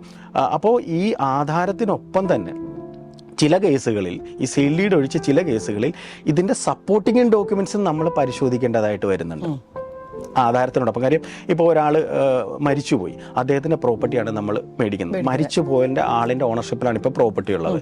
അപ്പോൾ അവരുടെ അനന്തരാവകാശികൾ ആരാണുള്ളത്, ലീഗൽ ഹെയർസ് ആരാണുള്ളത്. അപ്പോൾ അവരുടെ ലീഗൽ ഹെയർഷിപ്പ് സർട്ടിഫിക്കറ്റ് വേണം അതിൻ്റെ സപ്പോർട്ടിംഗ് ഡോക്യുമെൻ്റ് ആയിട്ട്. ഡെത്ത് സർട്ടിഫിക്കറ്റ് വേണം. പിന്നെ പല കേസുകളും പവർ ഓഫ് അറ്റോർണി വേണ്ടി വരും. അങ്ങനെ സപ്പോർട്ടിംഗ് ഡോക്യുമെൻറ്റ്സൂടെ ഇതിനെ കൊറാബറേറ്റ് ചെയ്യാൻ ഉണ്ടെങ്കിൽ മാത്രമേ ഈ കേസുകളിലൊക്കെ ഈ ആധാരം കംപ്ലീറ്റ് പൂർണ്ണമാവുകയുള്ളൂ. പിന്നെ വളരെ പ്രധാനപ്പെട്ട ഒരു കാര്യം, ആധാരത്തിൽ മറ്റ് പ്ലോട്ടുകളിലേക്കുള്ള വഴിയോ കാര്യങ്ങളോ അവകാശങ്ങൾ ഇതിനകത്ത് പറഞ്ഞിട്ടുണ്ടോ എന്നുള്ളത് നമ്മൾ ശ്രദ്ധിക്കേണ്ട കാര്യമാണ്. അപ്പോൾ ഈ കാര്യം വളരെയധികം ശ്രദ്ധിക്കുക. ആധാരം മാത്രമായിട്ട് കാര്യമില്ല, ഇതിനോടൊപ്പമുള്ള പ്രയർ ഡീഡ്സും ഈ സപ്പോർട്ടിംഗ് ഡോക്യുമെന്റ്സും ആകുമ്പോൾ ആധാരത്തിന്റെ ആ ഭാഗം കംപ്ലീറ്റ് ആയി. ഇനിയിപ്പോൾ എനിക്ക് ചോദിക്കാനുള്ളതെന്ന് പറഞ്ഞു കഴിഞ്ഞാൽ, ഓക്കെ, ഇപ്പം നമ്മൾ ആധാരത്തിൻ്റെ പാർട്ടെല്ലാം നോക്കി നമ്മളൊരു ഡീലിലേക്ക് പോവാണ്. അപ്പം നമ്മൾ അഡ്വാൻസ് കൊടുക്കുന്നു, നമ്മൾ ആ ഒരു ഇത്ര ടൈം അവർക്കൊരു ഫ്രെയിം കിട്ടുന്നു, അതിൽ നമ്മൾ ഇനി ഡീലിലേക്ക് മുന്നോട്ട് പോവാണല്ലോ. അപ്പോൾ ഈ ആധാരം കഴിഞ്ഞാൽ, ആധാരമാണ് മെയിൻ, അത് കഴിഞ്ഞാൽ പിന്നെ നമ്മൾ ചെക്ക് ചെയ്യേണ്ട മേജർ ഡോക്യുമെൻറ്റ്സ് എന്താണ്? ഓക്കെ, നമ്മളൊരു എഗ്രിമെൻറ്റിലേക്ക് പോകുന്നതിന് മുമ്പ് തന്നെ ഈ ആധാരത്തോടൊപ്പം തന്നെ ചെക്ക് ചെയ്യേണ്ട ഒരു സെറ്റ് ഓഫ് ഡോക്യുമെൻറ്റ്സും ഉണ്ട്. അതും പരിശോധിച്ചതിന് ശേഷം മാത്രം എഗ്രിമെൻറ്റിലേക്ക് പോകുന്നതായിരിക്കും എപ്പോഴും നല്ലത്. കാര്യം ഈ ആധാരത്തിൽ പറയപ്പെടാത്ത ചില ഡൈനാമിക്സ് ആയിട്ടുള്ള ഡോക്യുമെൻറ്റ്സ് ഉണ്ട്. റവന്യൂ ഡിപ്പാർട്ട്മെൻറ്റ്, നമ്മൾ ഈ വില്ലേജ് എന്നൊക്കെ വില്ലേജിൽ നിന്ന് എടുക്കേണ്ടതായിട്ടുള്ള ചില ഡോക്യുമെൻറ്റ്സ് ഉണ്ട്. അതിനകത്താണ് ഈ പ്രോപ്പർട്ടിയുടെ കാര്യം. ഒരു ലാൻഡിൻ്റെ കസ്റ്റോഡിയൻ്റെ കണക്കുകളും കാര്യങ്ങളും ഒക്കെ ഇറ്റ്സ് റവന്യൂ ഡിപ്പാർട്ട്മെൻറ്റിൻ്റെ ജോബാണ്. അപ്പോൾ ആ വില്ലേജിൽ നിന്ന് എടുക്കേണ്ടതായിട്ടുള്ള ആ ഡോക്യുമെൻറ്റ്സ് വളരെ പ്രാധാന്യമേറിയ ഡോക്യുമെൻറ്റ്സ് ആണ്. ആ പ്രോപ്പർട്ടിയെ സംബന്ധിച്ച് നിലവിൽ എന്തെങ്കിലും ആശങ്കകളോ മറ്റോ കാര്യങ്ങളോ ഉണ്ടെങ്കിൽ വില്ലേജിൽ നിന്ന് എടുക്കുന്ന ചില ഡോക്യുമെൻറ്റുകൾ, അത് ഞാൻ ലിസ്റ്റ് ഔട്ട് ചെയ്ത് പറയാം, ആ ഡോക്യുമെൻറ്റ്സിൽ നിന്നാണ് നമുക്ക് ഇത് അറിയാൻ സാധിക്കുക. അപ്പം ആധാരം പരിശോധിച്ചു തൃപ്തിപ്പെട്ടതുകൊണ്ട് മാത്രം പെട്ടെന്നൊരു എഗ്രിമെൻറ്റിലേക്ക് പോകേണ്ട ഒരു സാഹചര്യമില്ല. ഈ പറയുന്ന ഡോക്യുമെൻറ്റ്സും അദ്ദേഹത്തോട് ആവശ്യപ്പെടാവുന്നതാണ്. അതിന് കുറച്ച് ദിവസങ്ങളെ താമസമേ ഉള്ളൂ അത് കിട്ടുക. വില്ലേജിൽ നിന്ന് എടുക്കാനായിട്ട് കുറച്ച് ഏതാനും ഒരു 3-4 ദിവസത്തിനുള്ളിൽ നമുക്കത് കിട്ടാവുന്നതുമാണ്. എനിക്ക് തോന്നുന്നു ഇപ്പോൾ കൂടുതലും ഓൺലൈനായിട്ടൊക്കെ നമുക്ക് ഓൺലൈനായിട്ട് അപ്ലൈ ചെയ്യുന്നതാണ്. മിക്ക ഡോക്യുമെന്റ്സും ഓൺലൈനായിട്ട് തന്നെ അപ്ലൈ ചെയ്യുന്നതാണ്. ഉദാഹരണത്തിന് ഇപ്പോൾ നിമ്മി ചോദിച്ച മാതിരി ആധാരത്തിന് ശേഷം നെക്സ്റ്റ് ഇമ്പോർട്ടൻ്റ് ആയിട്ടുള്ള ഡോക്യുമെന്റ്സ്, അതിൻ്റെ ഒരു സീക്വൻസ് എന്താണ് എന്ന് ചോദിച്ചപ്പോൾ നമുക്ക് പറയാവുന്നതാണ് ലാൻഡ് ടാക്സ് റെസിപ്റ്റ് എന്ന് പറയുന്നത്. നമ്മൾ നികുതി അടച്ച ആ റെസിപ്റ്റ് വളരെ ഇമ്പോർട്ടൻ്റ് ആയിട്ടുള്ള ഒരു ഡോക്യുമെന്റ്സ് ആണ്. ആ ഡോക്യുമെന്റ്സിൽ നമ്മൾക്ക് കൃത്യമായിട്ട് ഈ ആധാരത്തിൽ എഴുതിയിരിക്കുന്ന ഉടമസ്ഥാവകാശമുള്ള, നമ്മളോട് വിൽക്കാൻ പറയുന്ന ആ ആളിൻ്റെ തന്നെ പേരിൽ തന്നെയാണോ ഈ ലാൻഡ് ടാക്സ് അടച്ചിരിക്കുന്നത്, പേരുകൾ കൃത്യമായിട്ട് നോക്കുക. അതിനകത്ത് ലാൻഡ് എക്സ്റ്റെൻറ്റിൻ്റെ മെൻഷൻ ഉണ്ടാവും, എത്രയാണ് അതിൻ്റെ വിസ്തീർണം, ലാൻഡിൻ്റെ വിസ്തീർണം എന്നൊക്കെ വളരെ വ്യക്തമായിട്ട് രേഖപ്പെടുത്തിയിട്ടുണ്ടാകും. പിന്നെ ഇനം, ഏത് തരത്തിലുള്ള പ്രോപ്പർട്ടി ആണെന്നുള്ള കാര്യവും, പുരയിടമാണെങ്കിൽ പുരയിടം, നിലമാണെങ്കിൽ അങ്ങനെയാണെങ്കിൽ, അല്ലെങ്കിൽ നികത്ത് നിലമാണെങ്കിൽ അങ്ങനെ, അതിനകത്ത് റിമാർക്സിൽ ഉണ്ടാവും. പക്ഷേ ലാൻഡ് ടാക്സിന് ശേഷവും ഡോക്യുമെന്റ്സ് ഉണ്ട്. ഇപ്പം ROR എന്ന് പറയുന്ന ഒരു ഡോക്യുമെന്റ്സ് ഉണ്ട്. അതും ലാൻഡ് ടാക്സ് പരിശോധിച്ചതിന് ശേഷം നമ്മൾ അടുത്ത ഡോക്യുമെന്റ്സ് സീക്വൻസിൽ വരുന്നത് ROR ആണ്. റെക്കോർഡ്സ് ഓഫ് റൈറ്റ്സ് എന്നാണ് അതിന് പറയുന്നത്. റൈറ്റ്സ് റവന്യൂ ഡിപ്പാർട്ട്മെന്റ് മെയിൻറ്റെയിൻ ചെയ്യുന്ന ഒരു ഡോക്യുമെന്റ്സ് ആണ് അത് നമ്മൾക്ക് ഈ സെല്ലറിനോട് പറയാവുന്നതാണ്. ആ ഡോക്യുമെന്റ്സിന്റെ പ്രത്യേകത എന്ന് വെച്ചാൽ ആ ഡോക്യുമെന്റ്സിലും ഈ ലാൻഡ് ടാക്സിലുള്ളത് മാതിരി തന്നെ കുറച്ചുകൂടി ഇലാബറേറ്റ് ആയിട്ട് ഈ ഡീറ്റെയിൽസ് വളരെ വ്യക്തമായിട്ട് മെൻഷൻ ചെയ്തിട്ടുണ്ടാവും. ഓണർക്ക് അതെങ്ങനെ കിട്ടിയെന്നുള്ള കാര്യവും, അത് ലാൻഡിന്റെ എക്സ്റ്റെൻഡ് എന്താണെന്നുള്ളതും, അതിന്റെ തരവും, ഈ കാര്യങ്ങളെക്കുറിച്ചൊക്കെ RORലും വളരെ വ്യക്തമായിട്ട് രേഖപ്പെടുത്തിയിട്ടുണ്ടാവും. ഈ പറയുന്ന പ്രോപ്പർട്ടിക്ക് എന്തെങ്കിലും തരത്തിലുള്ള തരത്തിലുള്ള ഒരു അറ്റാച്ച്മെന്റോ അല്ലെങ്കിൽ എന്തെങ്കിലും അതിനകത്ത് ജപ്തി നടപടികളോ അങ്ങനെ എന്തെങ്കിലും അത് നേരിടുന്നുണ്ടെങ്കിൽ RORലും അതിനകത്ത് അതിന്റെ മെൻഷൻ ഉണ്ടാവും. അപ്പോൾ നമുക്ക് ഒരു ചെറിയ പ്രശ്നത്തിലുള്ള പ്രോപ്പർട്ടി അപ്പൊ എന്ത് തരത്തിലുള്ള പ്രോപ്പർട്ടി, വില്ലേജിൽ നിന്ന് പ്രശ്നങ്ങളുള്ള പ്രോപ്പർട്ടി എന്ത് തന്നെ ആയാലും ഈ കരമടച്ച് നൽകില്ല വില്ലേജുകാർ. ഇപ്പൊ എന്തെങ്കിലും റവന്യൂ ഡിപ്പാർട്ട്മെന്റിന് ആ പ്രോപ്പർട്ടിയെ കുറിച്ച് എന്തെങ്കിലും ഇൻകോൺക്രീറ്റ് അല്ലെങ്കിൽ പൂർണ്ണമല്ലാത്ത വിവരങ്ങളാണ് ഉള്ളതെങ്കിൽ അല്ലെങ്കിൽ അങ്ങനെയുള്ള സാഹചര്യത്തിൽ അവർ ഒരിക്കലും ഒരു കരമടച്ച് ആ പ്രോപ്പർട്ടിക്ക് കൊടുക്കത്തില്ല. അതുകൊണ്ട് വളരെ ഇമ്പോർട്ടൻ്റ് ആണ് നമ്മൾ ലേറ്റസ്റ്റ് ലാൻഡ് ടാക്സ് റെസിപ്റ്റ് തന്നെ സെല്ലറിൻ്റെ കയ്യിൽ നിന്ന് മേടിക്കുന്നത്. ഒരുപാട് പഴക്കമുള്ള ലാൻഡ് ടാക്സ് രജിസ്റ്ററിനേക്കാൾ ഉപരി നമുക്ക് ഏറ്റവും ലേറ്റസ്റ്റ് ആയിട്ടുള്ള റെസിപ്റ്റ് തന്നെ അത് മേടിക്കുക. ദിബു, അപ്പോൾ നമ്മൾ ആധാരത്തിനെ കുറിച്ച് വളരെ ഡീറ്റെയിൽഡ് ആയിട്ട് പറഞ്ഞു, പിന്നെ നമ്മുടെ ലാൻഡ് ടാക്സിനെ കുറിച്ച് പറഞ്ഞു, ROR പറഞ്ഞു. എനിക്കറിയാം ഇതൊരു വലിയ വാസ്റ്റ് ആയിട്ടുള്ളൊരു സബ്ജക്റ്റാണ്. നമ്മൾ മാക്സിമം ഇത് എന്താ പറയുക കട്ട് ഷോർട്ട് ചെയ്തിട്ടാണ് ഈ കാര്യങ്ങളെല്ലാം പറയുന്നതെന്ന് അറിയാം. അപ്പോൾ ഇനി ഇതിൽ നമുക്ക് എന്തൊക്കെയാണ് ഇനി നമ്മൾ ശ്രദ്ധിക്കേണ്ട മേജർ ഡോക്യുമെന്റ്സ്? അതെ, നമ്മൾ ലാൻഡ് ടാക്സും RORും പരിശോധിക്കുമ്പോൾ അതിൻ്റെ ആ പ്രോപ്പർട്ടിയെക്കുറിച്ചുള്ള ഒരുമാതിരിപ്പെട്ട രേഖകളെല്ലാം അതിനകത്ത് രേഖപ്പെടുത്തിയിട്ടുണ്ടാവും, ഡീറ്റെയിൽസ് എല്ലാം രേഖപ്പെടുത്തിയിട്ടുണ്ടാവും. പക്ഷെ ഒരു കാര്യം നമ്മൾ ശ്രദ്ധിക്കേണ്ടത്, ഇപ്പോൾ അത് ആ ലാൻഡ് ടാക്സിലോ RORലോ ആ പ്രോപ്പർട്ടിയുടെ ഇനം അല്ലെങ്കിൽ തരം അത് പുരയിടമെന്നാണ് കാണുന്നതെങ്കിൽ നമുക്ക് ഉറപ്പായി നമുക്ക് മറ്റൊന്ന് കാര്യങ്ങളിലേക്കൊന്നും പോകേണ്ട കാര്യമില്ല, നമുക്ക് ധൈര്യമായിട്ട് അത് മേടിക്കാം. ചില സ്ഥലങ്ങളിൽ അത് നിലം എന്ന് രേഖപ്പെടുത്തിയിട്ടുണ്ടാവും. നിലം എന്ന് രേഖപ്പെടുത്തുമ്പോൾ അന്നേരം തന്നെ ഡീലിൽ നിന്ന് പിന്മാറേണ്ടതായിട്ടുള്ള ഒരു സാഹചര്യമില്ല. നമുക്ക് ആ പ്രോപ്പർട്ടി ഇഷ്ടപ്പെട്ടു എന്നുണ്ടെങ്കിൽ അത് നമുക്ക് മുന്നോട്ട് തന്നെ പോകാനാണ് താല്പര്യമുണ്ടെങ്കിൽ നമുക്ക് മറ്റൊരു രേഖ പരിശോധിക്കാം. നിലമാണെങ്കിൽ നമുക്ക് മേടിക്കാവുന്ന ഒരു സാഹചര്യമുണ്ട്. ആ ഒരു രേഖ എന്ന് വെച്ച് കഴിഞ്ഞാൽ BTR എന്ന് പറയും, ബേസിക്സ് ടാക്സ് റെസിപ്റ്റ് എന്ന് പറയും. അപ്പോൾ അതിനകത്ത് എന്ത് കാറ്റഗറിയിലാണ് അത് കിടക്കുന്നത് എന്ന് നമുക്ക് നോക്കാവുന്നതാണ്. അപ്പോൾ അത് നോക്കിയും ഉറപ്പുവരുത്തുക. അപ്പോൾ അതിനകത്തും നിലവെന്നാണെന്നുണ്ടെങ്കിൽ അടുത്ത സ്റ്റെപ്പ്, അന്നേരം നമ്മൾ വിടേണ്ട കാര്യമില്ല, അടുത്ത സ്റ്റെപ്പ് നമുക്ക് പോകാവുന്നതാണ് ഡാറ്റാ ബാങ്ക്. ഡാറ്റാ ബാങ്കിൽ നമ്മൾ ആ പ്രോപ്പർട്ടി ഉൾപ്പെട്ടിട്ടുണ്ടോ എന്ന് നോക്കുക. ഡാറ്റാ ബാങ്കിൽ ഉൾപ്പെട്ടിട്ടില്ല, അവിടെ ബിൽഡിംഗ് പെർമിറ്റ് കിട്ടാവുന്ന ഒരു സാഹചര്യമാണെന്നുണ്ടെങ്കിൽ ആ പ്രോപ്പർട്ടി കൺവേർട്ട് ചെയ്ത് മേടിക്കുന്നതുകൊണ്ട് നമുക്ക് തെറ്റില്ല. അത് നമുക്ക് സെല്ലറിനോട് പറയാവുന്നതാണ്. ഈ പ്രോപ്പർട്ടി നിങ്ങൾ കൺവേർട്ട് ചെയ്യൂ, ഞങ്ങൾ വെയിറ്റ് ചെയ്യാം, നമുക്ക് എഗ്രിമെന്റ് എഴുതി ആ എഗ്രിമെന്റിനകത്ത് അത് ഉൾപ്പെടുത്തി നമുക്ക് ഡീല് മുന്നോട്ട് പോകാം എന്ന് തന്നെ പറയാവുന്നതാണ്. ഇനി ഈ പ്രോപ്പർട്ടിയെ പറ്റി നമുക്ക് സെല്ലറിനോട് പറയാവുന്നതാണ് ഇതിന്റെ എൻകുംബറൻസ് സർട്ടിഫിക്കറ്റിനെ പറ്റി. അത് നമ്മൾ ഓൺലൈനിൽ അപ്ലൈ ചെയ്ത് എടുക്കേണ്ട ഒരു ഡോക്യുമെന്റ്സ് ആണ് എൻകുംബറൻസ് സർട്ടിഫിക്കറ്റ്. ബാധ്യത സർട്ടിഫിക്കറ്റ്, കുടികട സർട്ടിഫിക്കറ്റ് എന്നൊക്കെ നമ്മൾ അതിനെ പറയും. ഓക്കെ, ഇത് ഈ പ്രോപ്പർട്ടി ഇപ്പം നമ്മൾ നേരത്തെ പറഞ്ഞ ഡോക്യുമെന്റ്സിന്റെ ഒക്കെ കസ്റ്റോഡിയൻ എന്ന് വെച്ചാൽ റവന്യൂ ഡിപ്പാർട്ട്മെന്റ് ആണ്. ഓക്കെ, വില്ലേജിൽ നിന്നാണ് ആ കാര്യങ്ങളൊക്കെ നമുക്ക് അറിയാനുണ്ടായിരുന്നത്. ഇത് ഡിപ്പാർട്ട്മെന്റ് ഓഫ് രജിസ്ട്രേഷനിൽ നിന്നാണ് നമുക്ക് ഒരു പ്രോപ്പർട്ടിയെ സംബന്ധിച്ചുള്ള എൻകുംബറൻസ് സർട്ടിഫിക്കറ്റിന്റെ ഡീറ്റെയിൽസ് കിട്ടുന്നത്. ആ പ്രോപ്പർട്ടിയുടെ മേലെ എന്തെങ്കിലും ബാധ്യതകളുണ്ടോ, ആ പ്രോപ്പർട്ടിയുടെ മേലെ എന്തെങ്കിലും അറ്റാച്ച്മെന്റ് ഉണ്ടോ, ഇങ്ങനെയുള്ള കാര്യങ്ങൾ ഡിപ്പാർട്ട്മെന്റ് ഓഫ് രജിസ്ട്രേഷനിൽ ഇപ്പോഴും ആ പ്രോപ്പർട്ടിയുടെ ഉടമസ്ഥാവകാശം ആരുടെ പേരിൽ രേഖപ്പെടുത്തി കൊടുക്കുന്നു എന്നുള്ളത് നമുക്ക് ഈ ഈസി എടുക്കുന്നതിലൂടെ നമുക്ക് മനസ്സിലാക്കാൻ സാധിക്കും. അതേമാതിരി ഈ പറഞ്ഞ മാതിരി എന്തെങ്കിലും ജപ്തി നടപടികളോ മറ്റ് റവന്യൂ റിക്കവറി സംബന്ധമായിട്ടുള്ള എന്തെങ്കിലും കാര്യങ്ങൾ ഇതിന് എഗനസ്റ്റ് ഇനിഷ്യേറ്റ് ചെയ്തിട്ടുണ്ടെങ്കിലും ഇതിനകത്ത് ഇത് രേഖപ്പെടുത്തി വരാവുന്നതാണ്. അതുകൊണ്ട് ഒരു 30 വർഷത്തേക്കുള്ള ഒരു എൻകുംബറൻസ് സർട്ടിഫിക്കറ്റും കൂടെ നമുക്ക് ഈ സെല്ലറിനോട് ഈ പ്രോപ്പർട്ടി പരിശോധനയ്ക്കായിട്ട് വാങ്ങിക്കാവുന്നതാണ്. ഇനി ഇത് കൂടാതെ നമുക്ക് എന്തെങ്കിലും ഡോക്യുമെന്റ്സ് മെയിൻ ആയിട്ട് വരുന്നുണ്ടോ? ഉണ്ട്, 1-2 ഡോക്യുമെന്റ്സ് കൂടെ നമുക്ക് ഒരു ബാങ്കിൽ നിന്ന് ലോൺ എടുക്കുന്ന ഒരു സാഹചര്യമാണെന്നുണ്ടെങ്കിൽ നമുക്ക് ചോദിക്കാവുന്നതാണ്. ഒന്ന് possession and non attachment certificate എന്ന് പറയുന്നത് അത് വില്ലേജിൽ നിന്ന് എടുക്കേണ്ടതാണ്.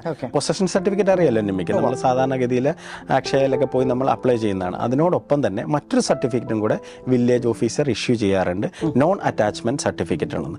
ഈ പറഞ്ഞ മാതിരി എന്ത് റവന്യൂ റിക്കവറീസിന്റെയോ ജപ്തി നടപടിയുടെ കാര്യങ്ങൾ അതിനകത്തും രേഖപ്പെടുത്താറുണ്ട്, അത് ഇഷ്യൂ ചെയ്യാറില്ല ഇതുണ്ടെന്നുണ്ടെങ്കിൽ. അപ്പോൾ ആ ഒരു ഡോക്യുമെന്റ്സും കൂടെ തീർച്ചയായിട്ടും നമ്മൾക്ക് ചോദിക്കാവുന്നതാണ്. ഇനി മറ്റൊരു ഡോക്യുമെന്റ്സ് വില്ലേജിൽ നിന്ന് നമുക്ക് ഒരു അഡീഷണൽ സെക്യൂരിറ്റി എന്ന നിലയിൽ നമുക്ക് ചോദിക്കാവുന്നത് തണ്ടപ്പേർ എക്സ്ട്രാക്ട് എന്ന് പറയും. തണ്ടപ്പേരെന്ന് പറയുമ്പോൾ ഒരു പ്രോപ്പർട്ടി ഉടമയ്ക്ക് ആ വില്ലേജിൽ നിന്നും ഇഷ്യൂ ചെയ്ത് കൊടുക്കുന്ന ഒരു യുണീക്ക് ഐഡന്റിഫിക്കേഷൻ നമ്പറാണ് തണ്ടപ്പേര്. അപ്പോൾ ആ തണ്ടപ്പേര് എക്സ്ട്രാക്ട് നമ്മൾ എടുത്തു കഴിഞ്ഞാൽ ഏതെങ്കിലും സഹകരണ ബാങ്കിൽ നിന്നോ മറ്റോ ആരെങ്കിലും ലോണോ മറ്റോ കാര്യങ്ങൾ എടുത്തിട്ടുണ്ടെങ്കിൽ അതിന്റെ പതിവ്, അതിനെക്കുറിച്ചുള്ള വിശദാംശങ്ങൾ ഈ തണ്ടപ്പേരിൽ എക്സ്ട്രാക്റ്റിൽ ഉണ്ടാവും. പൊതുവെ നാഷണലൈസ്ഡ് ബാങ്കും ഈ പ്രൈവറ്റ് ബാങ്കുകളും ഒന്നും അത് കൃത്യമായിട്ട് അത് ഫോളോ ചെയ്യുന്നില്ല. പക്ഷേ ഏതെങ്കിലും സഹകരണ ബാങ്കിൽ നിന്ന് വരുമ്പോൾ തീർച്ചയായിട്ടും അങ്ങനെയുള്ള ഈ ജാമ്യം വെച്ചെടുക്കുന്ന സംഭവങ്ങളൊക്കെ വരുമ്പോൾ KSFE അങ്ങനെയുള്ള സ്ഥാപനത്തിൽ എന്തെങ്കിലും ലോണോ മറ്റോ കാര്യങ്ങൾ എടുത്തിട്ടുണ്ടെങ്കിൽ തീർച്ചയായിട്ടും ഈ തണ്ടപ്പേർ എക്സ്ട്രാക്റ്റിനകത്ത് അതിന്റെ വിശദാംശങ്ങൾ ഉൾക്കൊള്ളിക്കാറുണ്ട്. അപ്പോൾ അതുകൂടെ എടുക്കുന്നത് ഒരു അഡീഷണൽ സേഫ്റ്റിയാണ്. അപ്പോൾ നമ്മൾ ശരിക്കും പറഞ്ഞാൽ എനിക്ക് തോന്നുന്നു ബേസിക് ആയിട്ടുള്ള കുറേ കാര്യങ്ങൾ നമ്മൾ എന്തൊക്കെ ഡോക്യുമെന്റ്സ് ആണെന്നുള്ളത് ഇതിൽ കവർ ചെയ്തു. അതൊന്ന് ജസ്റ്റ് ഒന്ന് 1 by 1 ആയിട്ടൊന്ന് പറയാനായിട്ട് തീർച്ചയായിട്ടും പറയാം. അതിന് ഒപ്പം തന്നെ നമ്മൾ ഇത്രയൊക്കെ പറഞ്ഞ സ്ഥിതിക്ക് നമ്മൾ ഈ ശ്രദ്ധിക്കേണ്ട 2-3 കാര്യങ്ങളുണ്ട്. അതിപ്പോൾ നമ്മൾ ഈ മേടിക്കാൻ പോകുന്ന പ്രോപ്പർട്ടി, ഉദാഹരണത്തിന് റെയിൽവേയുടെ ഡെവലപ്മെന്റ് ബഫർ സോൺ എന്ന് പറയും, ആ ഏരിയയിൽ മറ്റോ ആണോ, അത് നമ്മൾ വളരെയധികം ശ്രദ്ധിക്കണം. പിന്നെ എയർപോർട്ട് ഡെവലപ്മെന്റ് അതോറിറ്റി അതിൻ്റെ ഈ ഒരു ജുഡിസിക്ഷനിൽ വരുന്നതാണോ, അത് നമ്മൾ ശ്രദ്ധിക്കണം. അതുകൂടാതെ ഇനി KSEBിയുടെ ഹൈ ടെൻഷൻ വല്ലതും പോയിട്ടുണ്ടോ, അങ്ങനെയുള്ള കാര്യങ്ങൾ ശ്രദ്ധിക്കണം. ഇപ്പം അങ്ങനെയുള്ള ഒരു പ്രോപ്പർട്ടിയാണ് നമ്മൾ മേടിക്കുന്നതെങ്കിൽ ഈ പറഞ്ഞ ഡോക്യുമെൻസിനെ കൂടാതെ ഒരു കൺകറൻ്റ് ആയിട്ടുള്ള ഒരു അപ്രൂവൽ ഈ പറഞ്ഞ എസ്റ്റാബ്ലിഷ്മെൻറ്റ്, പിന്നെ പറയുന്നത് ഡിഫൻസ് എസ്റ്റാബ്ലിഷ്മെൻറ്റ്, ഡിഫൻസിൻ്റെ ഏതെങ്കിലും ബിൽഡിംഗ് ഉണ്ടെന്നുണ്ടെങ്കിൽ അതിനടുത്താണ് നമ്മൾ ഈ പ്രോപ്പർട്ടി മേടിക്കുന്നുണ്ടെങ്കിൽ ഈ പറഞ്ഞ ഡോക്യുമെൻറ്റ്സ് കൂടാതെ ഈ ഒരു കോമ്പറ്റൻ്റ് ആയിട്ടുള്ള അതോറിറ്റി, ഇപ്പോൾ ഡിഫൻസിൻ്റെ ആണ്, ഡിഫൻസിൻ്റെതായിട്ടുള്ള ഒരു അപ്രൂവലും അതിനകത്ത് അനിവാര്യമാണ്. ആ കാര്യം സെല്ലറിനോട് ചോദിച്ചു മനസ്സിലാക്കി അന്വേഷിച്ച് ഉറപ്പ് വരുത്തുക നമ്മൾ. കാര്യം നമ്മൾ ഒരു പ്രോപ്പർട്ടി മേടിച്ചതിന് ശേഷം അതിൻ്റെ ഒരു അഡീഷണൽ ബിൽഡിംഗ് അപ്രൂവലിന് അപ്രോച്ച് ചെയ്യുമ്പോൾ എന്തെങ്കിലും പ്രതിസന്ധികൾ ഉണ്ടാവാനുള്ള സാധ്യതയുണ്ട്. അപ്പോൾ അത് ഒഴിവാക്കണമെന്നുണ്ടെങ്കിൽ ഇങ്ങനെ റെയിൽവേ, എയർപോർട്ട്, കുറേയധികം സംഭവങ്ങളുണ്ട് ഇങ്ങനെ വരുന്നത്. ഡെവലപ്മെൻറ്റിൻ്റെ ബഫർ സോണിൽ വരുന്ന ഏരിയകളാണെന്നുണ്ടെങ്കിൽ അതിൻ്റെ ബേസിൽ അവർക്ക് അവിടെ ബിൽഡിംഗ് പണിയാം എന്ന് അവർ മേടിച്ചെന്തെങ്കിലും അപ്രൂവൽ ഉണ്ടോ, അല്ലെങ്കിൽ എന്തൊക്കെ അഡീഷണൽ അപ്രൂവലാണ് മേടിക്കുന്ന ഒരാൾ അവിടുന്ന് എടുക്കേണ്ടത്, ഒബ്റ്റെയിൻ ചെയ്യേണ്ടതായിട്ട് വരിക എന്നുള്ള കാര്യങ്ങൾ നമ്മൾ മനസ്സിലാക്കിയിരിക്കുന്നത് വളരെ നല്ലതാണ്. ഈ റെഗുലർ ഡോക്യുമെന്റ്സ് കഴിഞ്ഞ് നമ്മൾ ശ്രദ്ധിക്കേണ്ട കാര്യങ്ങളെ കുറിച്ചാണ് ഒന്ന് റിവൈൻഡ് ചെയ്യാം. ഞാൻ ഈ പറഞ്ഞ മാതിരി എൻ്റെ ബേസിക് ഡോക്യുമെന്റ്സ് എന്ന് പറയുന്നത് ഈ പറഞ്ഞ മാതിരി ടൈറ്റിൽ ഡീഡ്, ആധാരം എന്ന് പറഞ്ഞ് ഡിഫറെൻറ്റ് ടൈപ്പ് ആധാരം ഉണ്ടെന്ന് പറഞ്ഞു. പക്ഷേ എത്ര ടൈപ്പുള്ള ആധാരം ഉണ്ടെന്നെങ്കിലും നമ്മൾ ഈ പരിശോധിക്കേണ്ട കാര്യങ്ങളെല്ലാം ഒന്ന് തന്നെയാണ്. പിന്നെ ഈ ആധാരത്തിന്റെ പ്രയർ ഡീഡ് എന്ന് പറയുന്ന മുന്നാധാരം എന്ന് നമ്മൾ പറയുന്നത്, അല്ലെ പേരന്റ് ഡീഡ് എന്ന് പറയുന്നത്, അതും അതിന്റെ ഒപ്പം തന്നെ പരിശോധിക്കേണ്ടതാണ്. പർട്ടിക്കുലേഴ്സ് എല്ലാം 3ലും ഉറപ്പ് വരുത്തുക എന്നാണെന്നുള്ളത്. പിന്നെ സപ്പോർട്ടിംഗ് ഡോക്യുമെന്റ്സ്, ഈ നമ്മുടെ ആധാരത്തിനോടൊപ്പം ചില സമയത്ത് ഇതിന്റെ അവകാശികൾ ഇല്ലാതിരിക്കുന്ന ചില കാര്യങ്ങളിലൊക്കെ വരുമ്പോൾ ഈ പറഞ്ഞ സപ്പോർട്ടിംഗ് ഡോക്യുമെന്റ്സ് ചേർന്നാൽ മാത്രമേ ആധാരത്തിന്റെ പൂർണ്ണത വരുള്ളൂ. അപ്പൊ അതും ശ്രദ്ധിക്കണം. പിന്നെ നെക്സ്റ്റ് എന്ന് പറയുന്നത് ലാൻഡ് ടാക്സ് റെസിപ്റ്റ് ആണ്. അത് ഏറ്റവും ലേറ്റസ്റ്റ് ആയിട്ടുള്ള ലാൻഡ് ടാക്സ് റെസിപ്റ്റ് തന്നെ നമ്മൾ എടുക്കണം. പിന്നെ ROR, റെക്കോർഡ്സ് ഓഫ് റൈറ്റ്സ് എന്നുള്ളത് ROR നമ്മൾ മേടിക്കണം. പിന്നെ BTR, ബേസിക് സ്റ്റാക്ക് രജിസ്റ്ററിൽ അതിന്റെ ഭൂമിയുടെ ഇനം, തരം അല്ലെ ഉറപ്പ് വരുത്തുന്നതിന് വേണ്ടി അത് പരിശോധിക്കേണ്ടതാണ്. പിന്നെ അടുത്തത് വന്നിട്ട് എൻകുംബ്രൻസ് സർട്ടിഫിക്കറ്റ് നമ്മൾ എടുക്കണം. പിന്നെ ഞാൻ പറഞ്ഞ മാതിരി ഒരു സ്പെഷ്യൽ കേസിൽ ഈ പ്രോപ്പർട്ടി നിലമാണ്, നമ്മളത് താല്പര്യമുണ്ട് ആ പ്രോപ്പർട്ടി മേടിക്കണമെന്നുണ്ടെങ്കിൽ ഈ പറഞ്ഞ മാതിരി ഡാറ്റാ ബാങ്കിൽ ചെക്ക് ചെയ്യുന്ന കാര്യം ഞാൻ പറഞ്ഞു. BTR ശേഷം ഡാറ്റാ ബാങ്കിൽ ചെക്ക് ചെയ്ത് ഡാറ്റാ ബാങ്കിൽ ഉൾപ്പെട്ടിട്ടില്ല എന്നുള്ള കാര്യം ഉറപ്പുവരുത്തിയതിന് ശേഷം മാത്രം മുന്നോട്ട് പോകും. പിന്നെ EC പറഞ്ഞു, എൻകുംബ്രൻസ് സർട്ടിഫിക്കറ്റിന്റെ കാര്യം പറഞ്ഞു. Possession and non attachment certificate, അതും വില്ലേജിൽ നിന്ന് എടുക്കേണ്ട കാര്യമാണ്. അത് ഇത്രയും കാര്യങ്ങളാണ് പ്രധാനമായിട്ടും എടുക്കാനുള്ളത്. തണ്ടപ്പേർ എക്സ്ട്രാക്ട്, അത് ഞാൻ പറഞ്ഞ മാതിരി എന്തെങ്കിലും ലോണോ കാര്യങ്ങളോ ഉണ്ടെങ്കിൽ അത് ഒന്ന് അറിയാൻ വേണ്ടിയാണ്. പിന്നെ ചില സാഹചര്യങ്ങളിൽ ആളുകൾ ഈ ലോൺ എടുത്തിട്ട് ഈ കോർപ്പറേഷൻ ബാങ്കിൽ നിന്നൊക്കെ ലോൺ എടുക്കുമ്പം ഗഹാൻ വെക്കുക എന്ന് പറയും. അപ്പം അത് ഒഴിവാക്കണം. അപ്പം നമ്മൾ ലോൺ എടുത്തതിന് ശേഷം ലോൺ തിരിച്ചടവ് നടത്തിയാലും അവർ ഈ സഹകരണ ബാങ്കുകളുടെ ഉത്തരവാദിത്തമാണ് ഈ ഗഹാൻ ഒഴിവാക്കി റിലീസ് ചെയ്ത് തരിക എന്നുള്ളത്. അപ്പം അത് നമ്മൾ ചെയ്തിട്ടില്ലെന്നുണ്ടെങ്കിൽ എൻകുംബ്രൻസ് സർട്ടിഫിക്കറ്റ് എടുക്കുമ്പോൾ ഇങ്ങനെ ലോൺ എടുത്തിട്ടുണ്ടെന്ന് ഇപ്പോഴും അതിനകത്ത് രേഖപ്പെടുത്തി വരും. അപ്പം അതുകൊണ്ട് ആ കാര്യം ശ്രദ്ധിക്കുക. ഇവരെ ചോദിക്കുക, ഏതെങ്കിലും കോർപ്പറേഷൻ ബാങ്കിൽ നിന്ന് ലോണോ സഹകരണ ബാങ്കിൽ നിന്ന് ലോണോ മറ്റോ എടുത്തിട്ടുണ്ടെന്നുണ്ടെങ്കിൽ ആ ഗഹാൻ ഒഴിവാക്കി കിട്ടുക തന്നെ വേണം. ഇത്രയും കാര്യങ്ങളാണ് നമ്മൾ മെയിൻ ആയിട്ട് ഒരു ജനറലായിട്ട് ഒരു ലേമാൻ ലെവലിൽ നമുക്ക് പറയാനുള്ളത്. അപ്പോൾ ദീപു, ഇതൊരു നല്ലൊരു സെഷനായിരുന്നു. കാരണം എനിക്ക് തോന്നുന്നു സാധാരണക്കാർക്ക് ഒത്തിരി ഒരു ഇൻഫർമേഷൻ നമ്മുടെ ഈ ഒരു ഇതിൽ നിന്ന് കിട്ടും എന്നാണ് എനിക്ക് തോന്നുന്നത്. എസ്പെഷ്യലി നമ്മുടെ ന്യൂജനായിട്ടുള്ള ആൾക്കാർക്ക്. പഴയ ആളുകളെ സംബന്ധിച്ചോളം അവർക്ക് ഇതൊക്കെ കുറെ കാര്യങ്ങൾ അറിയാം, അല്ലേ? അപ്പൊ അവർക്ക് പരിചയമുണ്ട്, ലാൻഡ് കുറെ വാങ്ങിക്കുന്നു, വിൽക്കുന്നു. അപ്പൊ അവർക്ക് അതിനെക്കുറിച്ച് നല്ല നോളേജ് ഉണ്ട്. പുതിയ ഒരു ജനറേഷൻ, പ്രത്യേകിച്ച് NRIs, അവരൊക്കെയാണ് ഇങ്ങനത്തെ ഈ കാര്യങ്ങളിലൊക്കെ വന്ന് പെട്ടെന്ന് പെട്ടുപോണത്. പിന്നെ പെട്ടിട്ടൊക്കെ ആയിരിക്കും ഇവർ വിളിക്കുന്നത്, അത് പറ്റിപ്പോയി, ഇത് പറ്റിപ്പോയി, മാഡം എന്ത് ചെയ്യാൻ. എനിക്ക് മിക്കവാറും എനിക്ക് ആഴ്ചയിൽ 1-2 കോളുകൾ വരും. പക്ഷെ നമ്മളതിൻ്റെ ഒരു എന്താ പറയുക, ലീഗൽ ഒപ്പീനിയൻ കൊടുക്കാൻ പറ്റുന്ന ആൾക്കാരല്ല. നമ്മുടെ പ്രൊഫഷൻ അതല്ല. അപ്പം നമ്മളങ്ങനെ ആരെങ്കിലും സജസ്റ്റ് ചെയ്ത് കൊടുക്കാൻ നമുക്ക് പറ്റുള്ളൂ. അപ്പോൾ ഇതൊരു നല്ല സെഷനായിരുന്നു. ഇനിയും ഇതുപോലെ തന്നെ ഈ റിയൽ ടോക്സിൽ നമുക്ക് ഇതുപോലത്തെ നല്ല നല്ല കുറച്ച് ഈ റിയൽ എസ്റ്റേറ്റുമായിട്ട് ബന്ധപ്പെട്ട കുറച്ച് കാര്യങ്ങൾ നമുക്ക് എന്തായാലും കൊണ്ടുവരണം. അപ്പം thanks for your time. Thank you so much Nimmi ഈ റിയൽ ടോക്സ് എന്ന കൺസെപ്റ്റിനെ കുറിച്ച് എന്നോട് ഡിസ്കസ് ചെയ്തപ്പോൾ എനിക്ക് വളരെയധികം അതിനകത്ത് എക്സൈറ്റ്മെൻറ്റ് ഉണ്ടായിരുന്നു. കാരണം എന്ന് വെച്ച് കഴിഞ്ഞാൽ അധികം ആരും അങ്ങനെ ഇനിഷ്യേറ്റീവ് എടുക്കാത്ത ഒരു മേഖലയാണ്. ബേസിക്കലി നിമ്മി ഇപ്പോൾ ഒരു വളരെ സക്സസ്ഫുൾ ആയിട്ട് വളരെ പോപ്പുലർ ആയിട്ടുള്ള ഒരു വ്ളോഗറാണ്. നിമ്മിക്ക് സുഖമായിട്ട് സ്വന്തം സെഗ്മെൻറ്റ് ചെയ്ത് ഇങ്ങനെ പോകാം സക്സസ്ഫുൾ ആയിട്ട്. പക്ഷേ നമ്മുടെ ഒരു മാസിലേക്ക്, ഒരു പൊതുജനങ്ങൾക്ക് ഒരുപാട് പ്രയോജനപ്പെടുത്തുന്ന ഇങ്ങനെയൊക്കെയുള്ള ഇൻഫോർമേറ്റീവ് ആയിട്ടുള്ളതും നോളജ് ബേസ്ഡ് ആയിട്ടുള്ള നോളജ് ഇമ്പാർട്ട് ചെയ്യുന്ന ഇങ്ങനെ ഉള്ള ഒരു സെഗ്മെൻറ്റ് തുടങ്ങാൻ കാണിച്ച ഒരു താല്പര്യമുണ്ടല്ലോ, അത് I am really appreciate that. ഒരുപാട് ആളുകൾക്ക് ഇതുകൊണ്ട് ഒരു ബെനിഫിറ്റ് ഉണ്ടാകുമെന്ന് ഞാൻ വിശ്വസിക്കുന്നു. അപ്പം നമുക്ക് ഫ്യൂച്ചറിലും ഇങ്ങനെയൊക്കെയുള്ള പല പല സബ്ജക്റ്റുകൾ പൊതുജനങ്ങൾക്ക് താല്പര്യപ്പെടുന്ന അല്ലെങ്കിൽ പൊതുജനങ്ങൾക്ക് ഒരുപാട് ഗുണപ്രദമായിട്ടുള്ള ഇങ്ങനെയുള്ള സെഗ്മെൻറ്റുകൾ നമ്മൾക്ക് ഐഡൻറ്റിഫൈ ചെയ്യാം. നമുക്ക് പല പല സെഗ്മെൻറ്റുകൾ ഇതുകൊണ്ട് ചെയ്യാം എന്ന് പറയുന്നത്. Thank you so much.